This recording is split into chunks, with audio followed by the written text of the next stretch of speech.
Assalamualaikum warahmatullahi wabarakatuh. Kembali lagi bersama Bu Yohan dalam mata pelajaran Bahasa Indonesia. Hari ini kita telah memasuki bab 3, yaitu kita akan mempelajari teks eksposisi.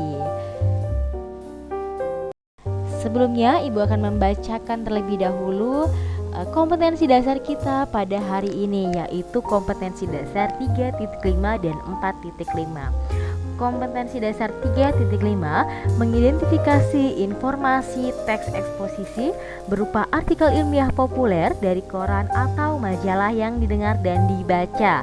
4.5 menyimpulkan isi teks eksposisi artikel ilmiah populer dari koran dan majalah yang didengar dan dibaca. Baik, sebelumnya apa dari kalian pernah ada yang mendengar apa itu teks eksposisi, atau hanya sekedar mendengar kata eksposisi, atau mungkin sudah mengetahui apa itu teks eksposisi? Oke, baik sekali. Jadi Ibu akan jelaskan di sini teks eksposisi. Teks eksposisi adalah sebuah teks yang berisi informasi dan pengetahuan yang dimuat secara singkat dan padat, yang tujuannya untuk memaparkan atau menjelaskan informasi-informasi tertentu agar dapat menambah ilmu pengetahuan. Jadi kata kuncinya adalah teks yang berisi informasi dan pengetahuan, dimuat secara singkat dan padat, dan memiliki tujuan untuk menjelaskan agar menambah ilmu pengetahuan. Jadi itulah teks eksposisi. Baik, kita lanjut, kita masuk kepada struktur dari teks eksposisi. Struktur dari teks eksposisi ada 3. Yang pertama ada tesis atau pernyataan pendapat. Yang kedua ada argumentasi, dan yang terakhir ada penegasan ulang. Apa itu tesis atau pernyataan pendapat? Tesis adalah bagian awal yang ada di dalam sebuah teks eksposisi. Biasanya tesis ini adalah opini dari si penulis. Nah, di sini dijelaskan sebagai pernyataan pendapat. Artinya di sini tesis itu adalah pendapat dari si penulis. Nah, yang kedua adalah argumentasi. Apa itu argumentasi? Argumentasi adalah penguatan dari tesis. Artinya di argumentasi ini biasanya mengandung fakta-fakta untuk menjelaskan atau mendukung dari si tesis. Nah, penegasan ulang bisa kita katakan atau bisa kita samakan dengan kesimpulan. Jadi di penegasan ulang ini biasanya menegaskan kembali apa yang ditulis atau dinyatakan oleh si tesis. Baik, kita lihat contohnya sebagai berikut. Di sini ada sebuah teks eksposisi dengan judul manfaat lidah buaya. Kita lihat di sini sudah Ibu beri contoh dengan analisisnya, bahwa di sini ada tesisnya, ada argumentasinya, dan ada penegasan ulangnya. Coba kita lihat bagian tesisnya. Sejak zaman dulu, nenek moyang kita telah mengenal manfaat tanaman lidah buaya. Manfaat tanaman ini tidak hanya berguna untuk menyuburkan rambut, akan tetapi juga bermanfaat untuk kesehatan tubuh manusia. Jadi di sini kan adalah sebuah opini yang bisa dikatakan tesis itu sebuah opini yang belum ketahui kebenarannya gitu. Artinya ketika orang hanya menyebutkan ini, maka akan ada orang yang percaya dan akan ada orang yang tidak percaya juga. Nah, karena ini teks eksposisi berisi fakta dan berisi data yang benar, nah di sini di argumentasinya adalah disebutkan fakta-fakta yang mendukung untuk tesis. Nah, bagian argumentasinya akan Ibu bacakan. Walaupun sejak dulu dikenal mempunyai banyak manfaat, namun tidak banyak orang yang mengetahui bahwa tanaman ini dapat dijadikan sebagai komoditas yang sangat menguntungkan.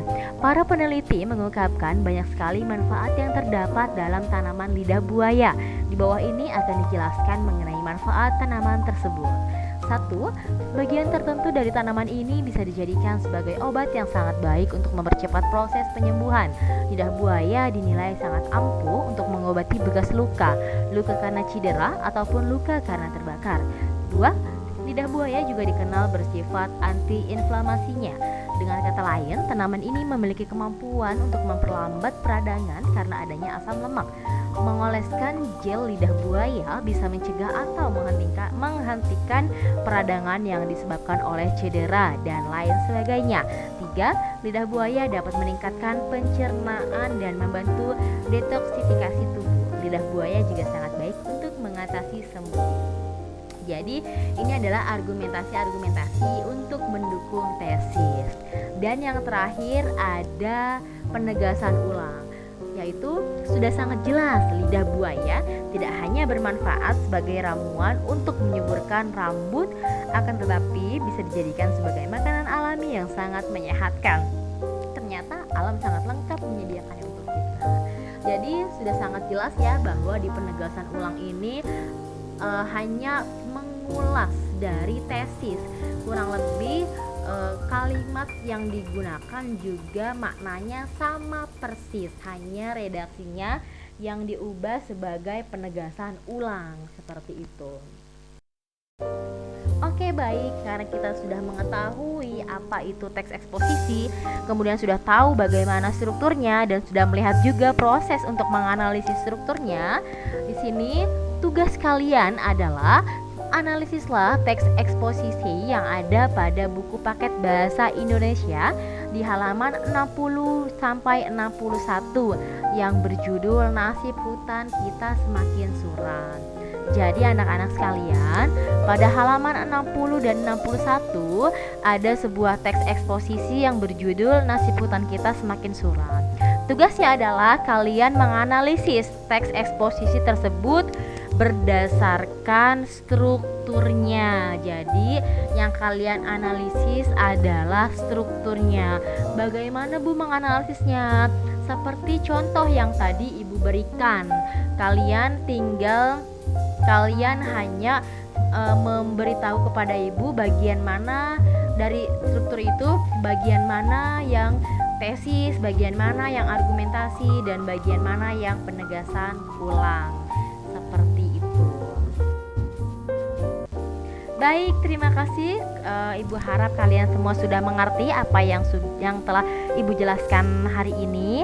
Jika masih ada yang belum memahami atau mungkin masih ada yang ingin ditanyakan seputar materinya, baik materi maupun penugasannya, silakan tanyakan langsung ke Ibu melalui WhatsApp maupun bisa bertanya melalui grup agar teman-teman yang lainnya juga ikut menyimak seperti itu.